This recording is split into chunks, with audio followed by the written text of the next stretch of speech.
The Seattle Seahawks opened their 1985 training camp firmly established as legitimate contenders. After 2 straight playoff appearances, many observers proclaimed the Seahawks as the team to beat in the AFC. And with the return of healthy running star Kurt Warner, Seattle's prospects seemed even brighter. But head coach Chuck Knox knew that rosy preseason forecast alone would not be enough. Everybody starts out the next year all over again. And it doesn't make any difference whether you were 0-16 or won a Super Bowl championship. You've got to come do it again. You've got to prove yourself each and every year.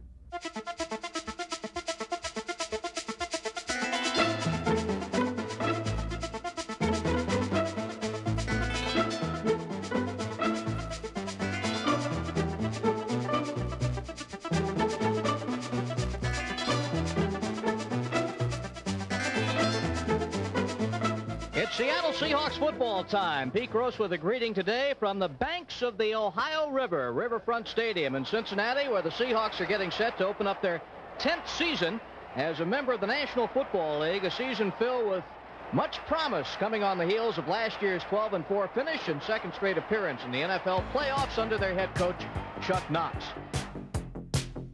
Seattle got off on the right foot as quarterback Dave Craig bombed the Bengals for 3 touchdown passes. Byron Walker, Darrell Turner, and Charlie Young all scored in a 28-24 come-from-behind win on opening day. A week later in San Diego, Seattle wiped out a Charger halftime lead as Dave Craig and Darrell Turner made history in a 49-35 offensive explosion. Margin. Craig back. Here comes a blitz. He lobs one down the left side for Turner. He's got it to 5. Touchdown, Seattle! And Darrell Turner's name goes in the record books as having caught 4 touchdown passes in a single game. That's more than any Seahawk has done. But the most encouraging performance to come out of the first 2 games was the reemergence of running back Kurt Warner. After suffering a career-threatening knee injury the year before, Warner was now charging at full throttle. It was the result of tireless rehabilitation, plus Kurt's firm resolve not to be beaten by an injury or himself. The first time I really felt any relief about his injury was when the doctor said that whether Kurt Warner plays or not is up to him and how hard he works. And knowing Kurt like I did, I knew that if it was the only element that was a question mark was how hard he was going to work, I was relieved by that because I knew he'd work very hard, and he did. Warner's return revitalized the running game. Kurt rushed for over 1,000 yards, caught nearly 50 passes, and scored 9 touchdowns. Above all, he showed his teammates that he could rebound from such a setback and become a smarter, even tougher player.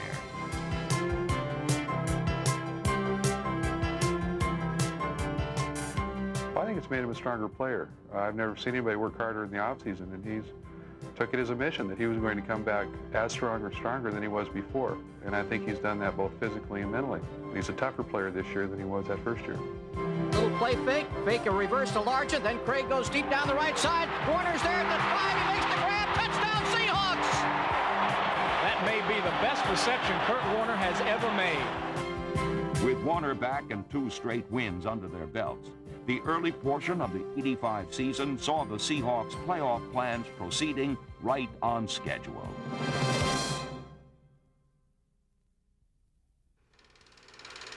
After the cheering stops on Sunday, the otherwise quiet corridors in the Seahawk offices vibrate from the staccato sound of film projectors as the Seattle coaching staff prepares for the team's next encounter. Their efforts often produced picture-perfect results. But one group portrait of Seahawks that opponents preferred not to see was the onrushing hordes on the special teams. The 1985 Suicide Squads continued to enhance their reputation as one of the league's most opportunistic and hard-hitting units. For the second straight year, AFC players voted for a familiar name as their Pro Bowl special teams representative. the ever unpopular Fred Young. The Seahawks blocked kicks, a lot of kicks. Led by number 51 Sam Merriman, Seattle sent more punts, field goals, and extra points in reverse than any other team in football. Different players contributed in different ways throughout the year. For his many charitable and community endeavors, Mike Tice was named the Seahawks Man of the Year. Strong leadership came from veteran tight end Charlie Young, who ended his 13 seasons in the NFL with another solid performance. Mid-year arrival Dan Ross, number 85, contributed with several important receptions. Running back Dan Dornick, number 33, also made some big plays until he was lost for the year with injuries. From then on, the fullback position was capably manned by Eric Lane, Rick Parros, and David Hughes, number 46.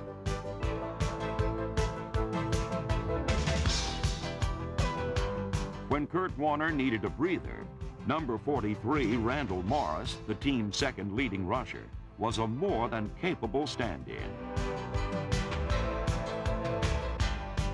All of Seattle's backs depended on the blocking from offensive linemen Blair Bush, Edwin Bailey, Robert Pratt, Bob Kreider, Ron Essig, Brian Millard, John Borchardt, and Connie Kauai. In addition, their pass blocking was a major reason why Seattle set a dozen new team records when the ball was put in flight.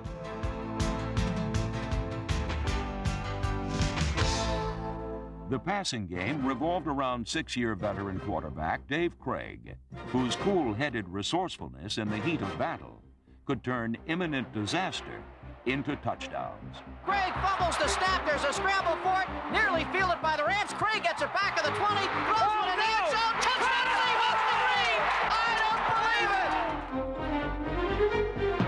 it. In 1985, Craig set or tied numerous team passing records.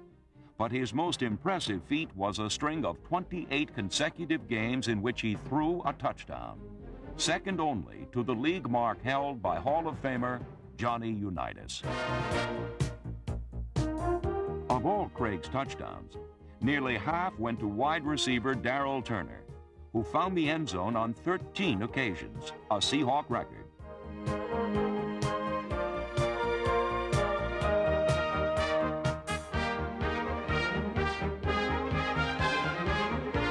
Craig's most significant performance of 1985 came against the Falcons in Week 6. In addition to setting club records for attempts and completions, he guided the team during a tense 2-minute drill that helped earn the Seahawks a 30-26 come-from-behind victory. Falcons lead by 5. Craig back to pass with time. Now the rush starts to get to him. Craig takes off, throws on the dead run. Touchdown, Seahawks! The ball Scansey! Although Seattle won, they had to struggle against a less talented team. Of greater concern to Chuck Knox was an annoying obstacle which the Seahawks were never quite able to break through. The team simply could not win more than 2 consecutive games. In a one-loss course that was agonizingly consistent, the Seahawks rode a roller coaster that saw them win 2, then lose 2. It was a pattern that would confound them all season. Going into training camp, we were a confident bunch. We felt like that this was going to be our year, and we felt like that all the predictions that people were making about our football team were going to be realized during the year. Even though we've gotten off to a slow start, we still feel like that we have the people to be successful and have the kind of year that we all anticipated having. In a Week 9 Kingdome encounter with the Raiders, the Seahawks snapped out of their doldrums, getting a little help from 65,000 of their closest friends. Mark Wilson says we can't hear. The Raiders rented a big sound system. It cost them about $1,000 to practice with crowd noise, trying to, I guess, duplicate the noise here in the Kingdome. So they spent some money to get a sound system, but apparently didn't do them much good. All right, Wilson goes under center, gets the snap, drops back to pass. Jackson comes on a blitz. Jackson's got it back at the 23-yard line. But the Raiders' troubles were only beginning. Wilson will put it down. There it is. Barr's kick is blocked. Ball pops at the 42. It's picked up by a Seahawk at the 50. Racing down the side. Could go all the way. It's going to be Walker. Touchdown, Seahawks! Dave Craig pitched in with touchdown passes to Kurt Warner and Darrell Turner. Then, the Seattle defense put the final touches on the Raider-busting performance. Wilson back with a pass. A blitz comes. They pick it up. He throws. Picked off at the 25-yard line. Racing up the left side. Terry Taylor. He's at the 50. He might go all the way. Put 6 on the boards, baby. Terry Taylor. Touchdown, Seahawks. Against their most bitter rivals, the Seahawks shook off a mid-season slump to play their best game of the year.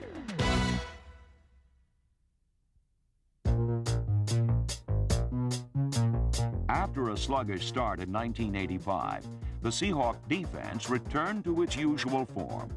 Over the last 10 weeks, Seattle held the opposition to under 2 touchdowns a game.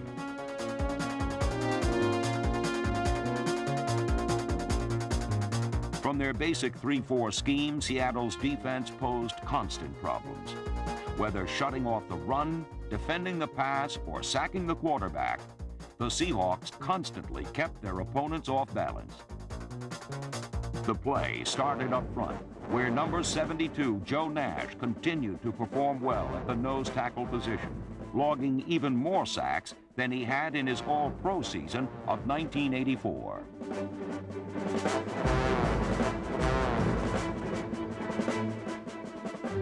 Number 77, Jeff Bryant, almost always beat his man and made his victim look bad while doing it. Bryant also led the team in fumble recoveries.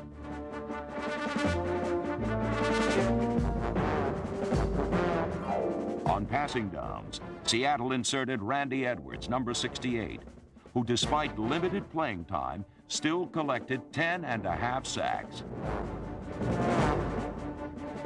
The master of mayhem was number 79, Jacob Green, whose presence alone could make quarterbacks tremble. Green led the Seahawks with 13.5 sacks, and his 7 forced fumbles made him the biggest thief since the Brinks robbers.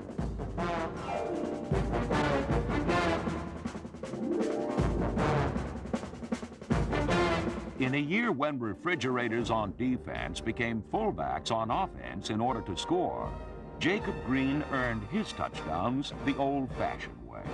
He stole them. O'Brien back to pass, looking right. They're chasing him. O'Brien has the ball knocked away from him, picked up by Jacob Green at the 25. He's on his way. Jacob might go all the way for a touchdown. Jacob Green lives again.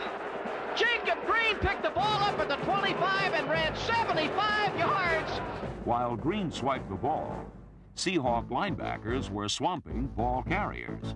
Michael Jackson, Bruce Schultz, Fred Young, Greg Gaines, Keith Butler, and Shelton Robinson formed one of the AFC's best run defenses. The linebacking core could also rush the passer, as could a defensive secondary that was constantly thinking about forcing turnovers.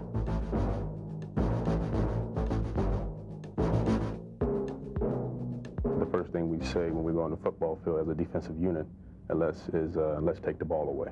And so we're thinking about it.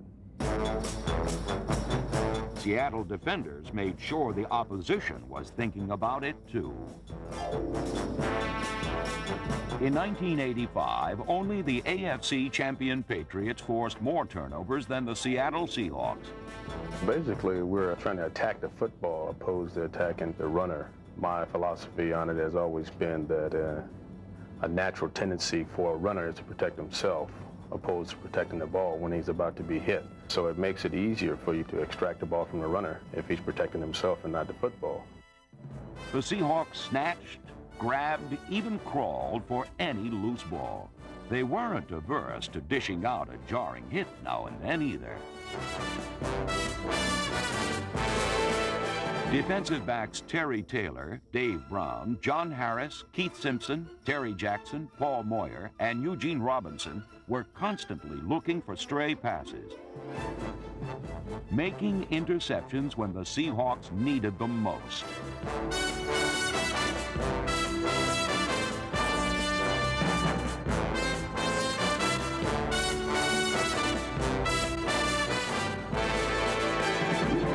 Seattle's success could be accurately measured by their turnover totals. When the Seahawks took the ball away, they usually won. But when the turnovers dried up, so did Seattle victories.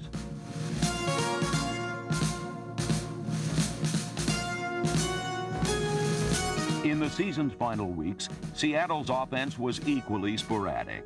The team was playing hard, but close, frustrating defeats were all they got for their efforts. You know that if you prepare well, your team is probably going to play well. You're not always going to win, but they're going to play hard, and they're going to go out there and give good performance. You can live with that. But it's those other little things, the way the ball bounces, an official's call, those are the things that are really frustrating. The year's most crushing moment occurred in a closely contested game against the Patriots. Craig with a two-back setback to pass, has a look, goes down the middle, Largent at the 45, breaks it to the 40, could be on his way, he's at the 20, the 15, the 10, cuts back inside, touchdown Seahawks! Flag is thrown though, back upfield, and they're calling it back. The Seahawks never fully recovered from the critical call. Seattle was finally eliminated from a playoff berth in Week 15, then ended their schedule with a nationally televised game against the Broncos. A game that proved to be a microcosm of the entire Seahawks season. Seattle raced to an early 17-0 lead and appeared to have the contest well in hand. Norman got away a good punt last time out. Here's a strong rush coming, they block it. The ball is picked out of the air by Tanner, goes into the end zone, touchdown Seahawks! But just as quickly, the Broncos rallied to tie. From there, the game seesawed back and forth until late in the final moments when Denver took a 27-24 lead. With only seconds remaining, Dave Craig led a desperation drive that put the Seahawks in position to send the game into overtime.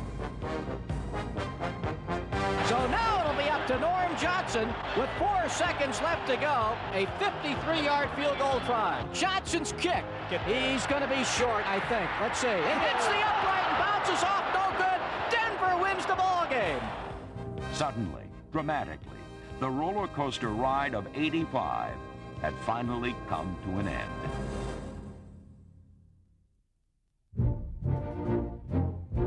Even in Seattle's roller coaster season, 2 Seahawks standouts were named All-Pro.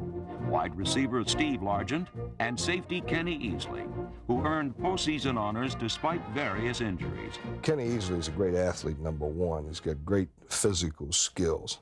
He's an intense competitor. He just loves to win, and he loves to hit as hard as he can hit in a legal manner. Judging by the numbers, some might feel the Easley of '85 wasn't as good as the Easley of '84. That would be a mistake. I'm not living off last year's laurels or looking forward to doing the things that I did last season. I had a great stat year last year. This year I'm playing better football because I'm a year older and I'm a year smarter. The stats to me are not the barometer of my success. It's the way I go out and perform my assignments on Sunday afternoons or Monday or whatever it might be. That's the barometer of success for me. By whatever standard of measurement anyone used, Kenny Easley was still among the best in the business, earning All-Pro and Pro Bowl honors for the 3rd consecutive season. Numbers certainly tell the story when it comes to the record-breaking totals posted by Steve Largent, a man fueled by competitive fire and professional pride. I'm not a great athlete, but I think I'm a good football player. I've played for a long time, and I know a lot about the game, and because I've been around for a long time now, my football instincts are pretty good, and I try to be in the right place at the right time. Largent was right often enough to lead the league in receiving yardage and set a club record with 79 receptions, accomplishments that did not go unnoticed by his teammates. Well, Steve Largent obviously helps you as a quarterback by making catches that most people wouldn't be able to make. He shows an intense desire to want to catch the football, which also inspires myself. When I see Steve making some tough catches, that makes me want to play better because I see him out there trying his hardest. And unlike any other receiver in NFL, I believe, can read a defense on the run. You know, a lot of people, they have to look the football into their hands. Steve can look at the football and then turn the other way and catch on the other side of his body like nobody else can. He's got great concentration, great hands, and he has an intense desire to want to catch the football, and he's a very competitive person. I think last season, Steve had one of the most fantastic years. I watched him on film, and I just could not believe some of the things he did to get open. So he must be a real creative guy because I've never seen anything like it on film. Nobody had ever seen a player catch 50 passes in 8 different seasons either, until Steve Largent in 1985. He is the 5th leading receiver of all time. He has caught a pass in 123 straight games, 4 shy of the league record. These standards of consistency have made Steve Largent one of the best players in football. And it is the same kind of consistency the Seattle Seahawks football team will count on as they strive for a return to the playoffs. We're not a Cinderella team anymore, and we have to understand that. They're aiming for us. They want to come and beat the Seattle Seahawks because we're a known entity. We're a good football team, and we need to go out there every week and prepare and play as hard as we can because other teams are coming in to beat us. You know, I think this year we have a much more mature football team than we've had in the past, and a lot of guys that were, you know, 3rd and 4th year players when Chuck came in are now in their 5th and 6th and 7th years. And so Chuck has really taken upon himself to motivate the players, simply to show us what's available to us and what can be realized and going after it. What's worth going after are the playoffs, a division crown, a trip to the Super Bowl. Seattle fans know their Seahawks are winners. The talent is still here. The roller coaster ride of '85 is over. In 1986, the Seahawks will strive to regain their reservation on the Playoff Express.